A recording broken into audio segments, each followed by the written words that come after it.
The acting Prime Minister, Richard Marles, says he's confident that those export controls that you alluded to will be removed, that Congress will get it done. But I just wonder, Simon Jackman, what's the view in Washington, both in the White House and in Congress, toward Australia normalising relations with China? Because this visit comes a fortnight out from the Prime Minister's visit to Beijing, the first one by a PM in more than 7 years.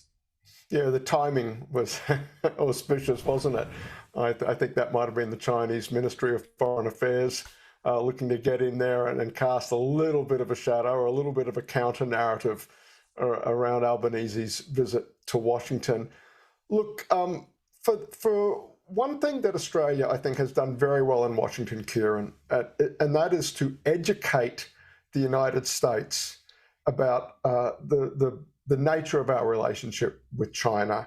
And I think we can have unquestioned security credentials when it comes to our alliance relationship with the United States. And indeed, the United States is the single largest source of foreign investment into Australia. And on the outbound, the United States is perhaps I think it is the single largest destination of capital leaving Australia. I think one thing over the last 5, 10, 15 years is educating the Americans in the know and influential Americans in Washington that we can have an unquestioned security relationship with the United States based on shared democratic values. But like many other countries in the world, like the United States itself, its economic relationship with China is just too big to be ignored. That is an incredibly important part of Australia's contemporary relationship with the world, just as it is for the United States.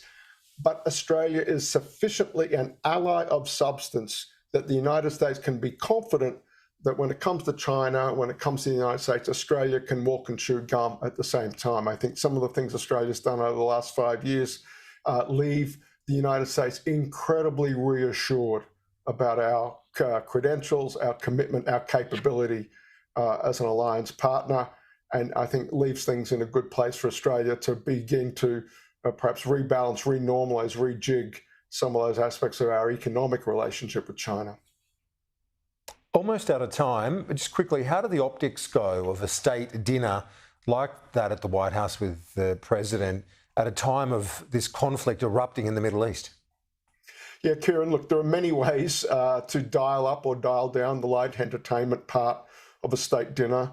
The Trump-Morrison state dinner was very special, an incredibly glamorous event held outdoors in the Rose Garden.